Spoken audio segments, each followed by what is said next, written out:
Welcome back to What Arty Noobs for General Disturbance. This is the Hori 1. It's a Tier 9 Japanese tank destroyer. It's located on the assault team on Steps Assault, and it's under the command of marke12 of EXTE. Now, we haven't seen the replay from Marke for a while, but he has still been playing the game. He's landed in a Tier 9 game with Tier 7 tanks in it, so he's top tier. Let's see which gun he's opted to use. The stock gun is a 127, but he's got the 149, which is the top gun on this tank destroyer. 650 alpha, penetrating 290mm with standard AP, and with the premium rounds, it's 325mm. So quite a big jump from 290 to 325. Okay, you also can have the HE rounds as well, which you can see here are 840 alpha and 90mm of armor. So he might come up against a few enemy tanks he can use the HE in, or on instead. It's a bit slab-sided, this tank destroyer, much like the Jaegeru in many ways. And yeah, I think he was spotted there, maybe. Well, he's about to be spotted. Yes, he's definitely been spotted now. No doubt about that. And it's the Skoda T50 that spotted him. Oh, bounced around from the Carnarvon. Yeah, it's pretty difficult to get through this armour. The frontal armour on this thing, 245mm, so very strong indeed. Now, yep, it's an enemy tank there, and the Carnarvon takes a hit. 658 hit points. So he got a high roll with his first shot. Okay. Hello, IS. Oh, that guy is so lucky. That shell ricocheted off the side of his armour, and our IS is going to have to back off a bit because he's crowding Marke at the moment. You can see where it hit, and that was wrong because he was rocking backwards and forward, but he allowed Marke to get a shot into his shot trap at the front of his turret, and well, all that we got in return was a block shot, but he's just wiped the enemy tank. The T20 got wiped out by the M449 after receiving a hit. And looks like that IS for a second was thinking about going to the railway line himself, but he can't go there because there is that M449 and a Lurva just sitting behind the rock. So the question is, which one do we go for? Remember, it's only a 10-minute game, so we have to make a move. Yeah, there you go. IS is out the game. That was a foolish move, really, to be honest.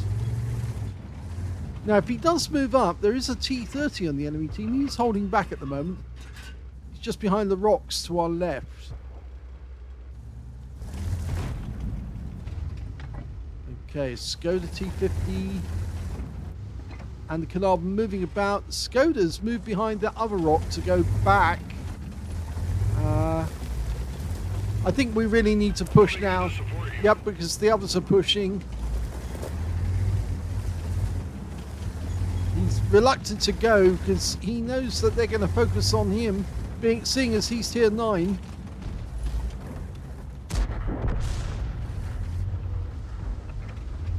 Okay, is that going to tempt the Carnarvon out? No, it looks like the Carnarvon's gone around the corner as well, so we can push forward. Okay, and they've just lost the Carnarvon to the AMX M449. So that's 2 kills by him. Wait for it. Here we go. Yep, that was a nice hit for 665. That's a high roll as well. We took one round in the tracks again and again. And can we get the reload in time? No, we don't need to because that was a kill by the IS. Okay, there's the T30. Side of the turret, please. Yep, lovely.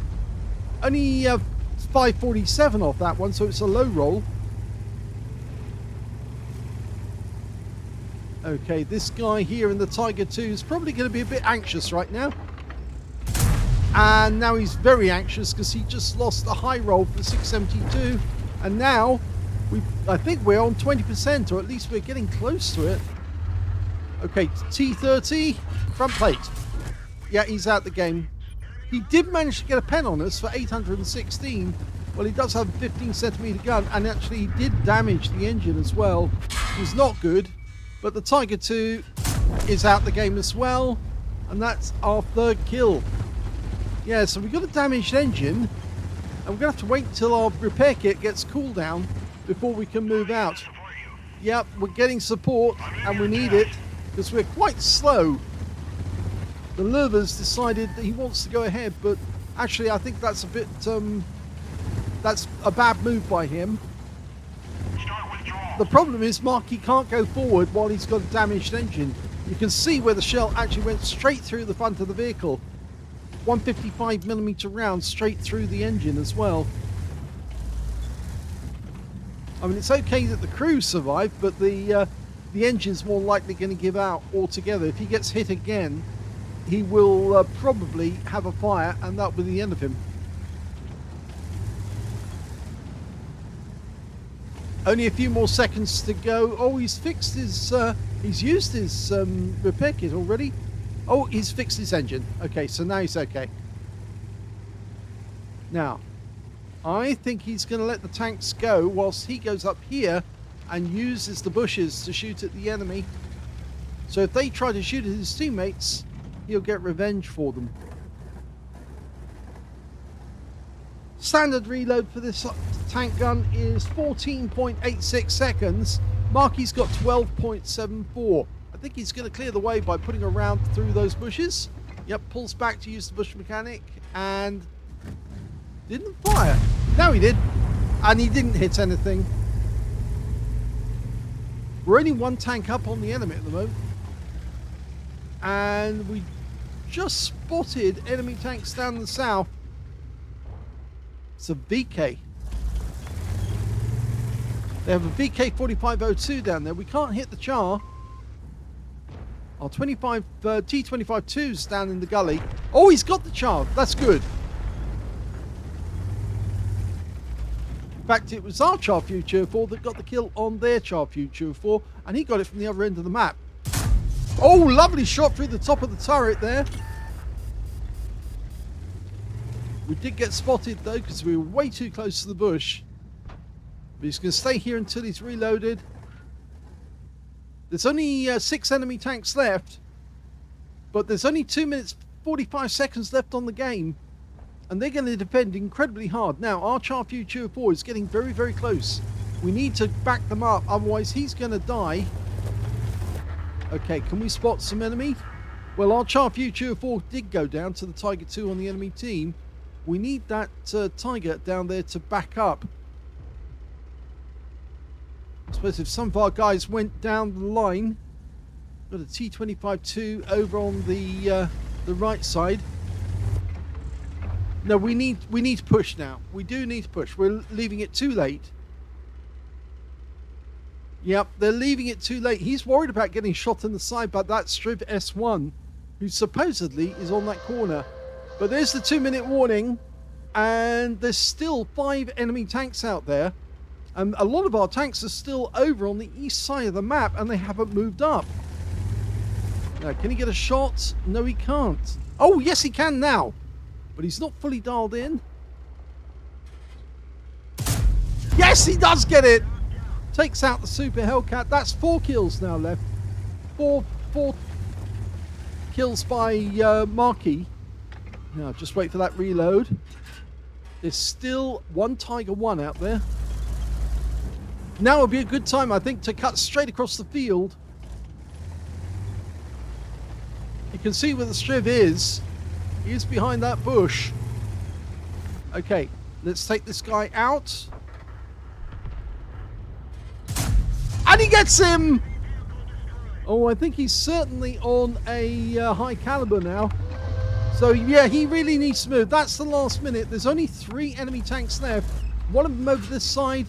Hello, Mr. T-25-2. Goodbye. That is a Top Gun. But he needs to get a move on. And there is still an ISU over there.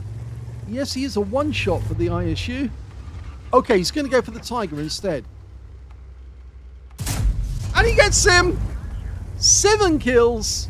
Now it's a race to try and get to the last enemy with 30 seconds left on the clock. and a chance of a Radley Walters for Markey, but I don't think he's going to get there in time, because I get the feeling that ISU is about to go down and our Chart Future 4 is about to take the honours, and it's the Patton who gets the kill, and that's it. The game is over and it's a victory. Here's the end of battle results, and that was the first ace tanker for marke12 in the Ho-Ri 1. You can tell it's the first one because he's got the scrolls underneath. You only get that the first time. He also got a Reaper badge for taking out consecutive enemies with consecutive shots, a fire effect for doing more damage than the hit points of his own vehicle, a shell proof for blocking more damage than the hit points of his own vehicle, Reaper Duelist for taking down 2 tanks who damaged him, a bruiser medal for getting at least 5 critical hits. In this one, he managed to get 16. Yep. No, 10 actually. Yes, sorry, I actually had the glasses on, but it was too close. And he also got a high caliber for dealing the most damage in the game, and finally got the top gun. In fact, he got 7 kills, so he's one short of getting a Radley's out of this one. But he actually won the game with only 14 seconds left on the clock. So they did leave it a little late. And he says, kind of close for comfort, but we made it in the end. Yeah, I think you almost lost it as well. Anyways, win 8 from that game, 11,737. And he did incredibly well because, of course, he was doing big damage to some of the enemy heavy tanks and tank destroyers. Let's have a look at the team scores. 6,567 hit points went to marke12. His second highest damage was the Chart Future 4 on the enemy team with 3,263. And the third highest damage in the game actually went to our Chart Future 4.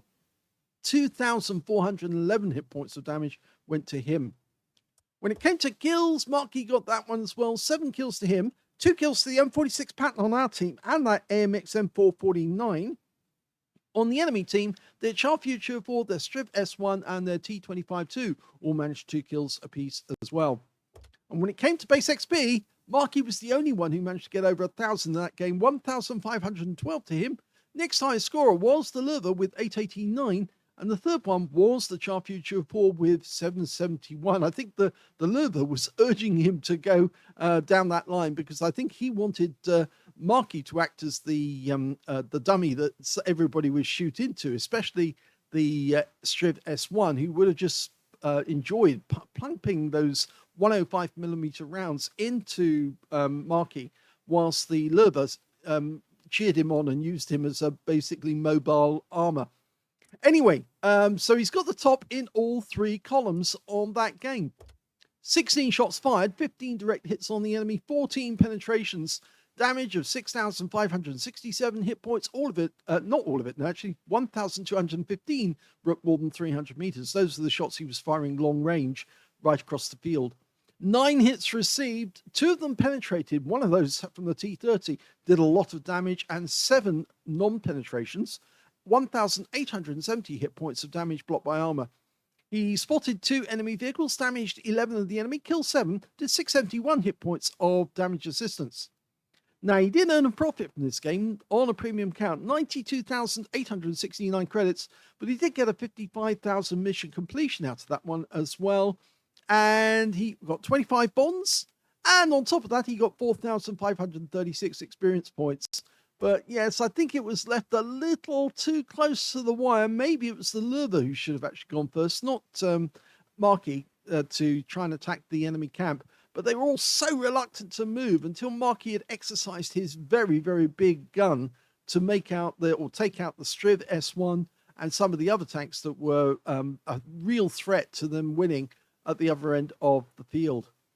I hope you enjoyed that replay. If you did, please give our video a like, do subscribe to our channel, leave a little comment down below because it feeds the algorithm, and thank you for watching.